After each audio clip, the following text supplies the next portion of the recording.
contigo, a gente queria saber como é que está esse painel todo no Brasil aí. Como é que está o painel do Brasil frente a essa guerra no Oriente Médio? Olha, essa guerra no Oriente Médio demonstra algo que pessoas como você e eu já sabemos há algum tempo. Nós vivemos num mundo perigoso, num mundo cada vez mais perigoso. À medida que passam as décadas, ele se torna mais frágil, mais vulnerável. E o Brasil está numa posição problemática nesse contexto, porque nós somos um país desarmado. Não temos arsenal nuclear, não temos forças convencionais suficientes. Não é? E pior, nós somos um país... Pior não, mas além disso, somos um país intelectualmente desarmado. Grande parte das nossas elites, da nossa população, é colonizada culturalmente. Né? Tem complexo de vira-lata, para usar a expressão do Nelson Rodrigues. Nesse meu livro, que você teve a gentileza de mostrar, O Brasil Não Cabe no Quintal de Ninguém, tem um texto escrito muitos anos já, em 2018, 2016, por aí, em que eu chamo o Brasil de um país desarmado. Eu aponto ali duas questões. Primeiro, dois exemplos. Um exemplo e uma consideração. A Ucrânia, por exemplo. A Ucrânia era um país que tinha uma grande parte do arsenal nuclear da União Soviética. Quando a União Soviética se dissolveu, convenceram os ucranianos a abrir mão do arsenal nuclear, em troca de uma garantia multipartite, que se envolvia Estados Unidos, Reino Unido e Rússia, se não me falha a memória. De que valeu essa garantia quando as coisas apertaram para a Ucrânia? Ela deveria ter conservado seu arsenal nuclear. O Irã está demonstrando isso de novo. O Irã teria sido atacado se tivesse um arsenal nuclear? Líbia não tinha e foi destruída. Não é? Síria não tinha e foi destruída. Síria. Não é? A Coreia do Norte tem e não foi atacada.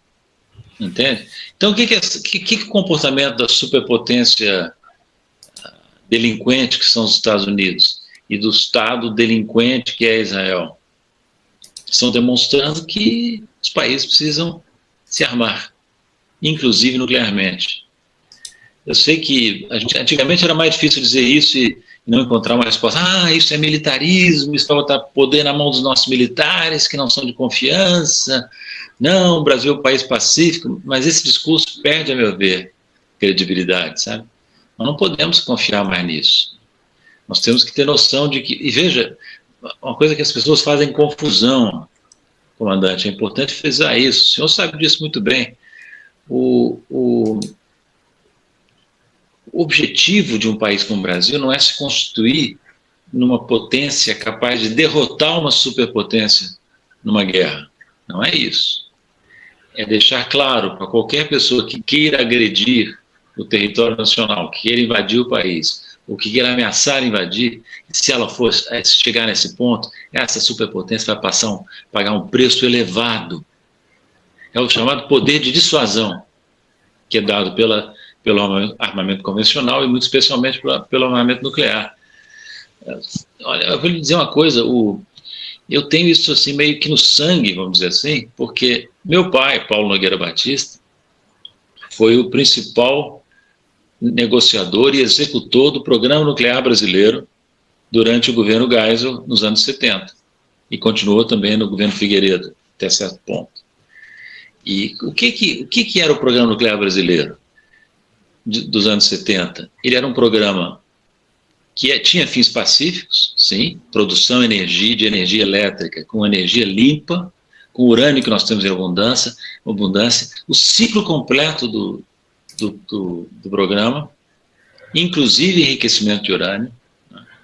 Quando os americanos e os russos viram que a Alemanha e o Brasil estavam fazendo um acordo desse tipo, os russos não, os soviéticos, e na época a União Soviética e os Estados Unidos estavam aliados na tentativa de impedir a proliferação nuclear.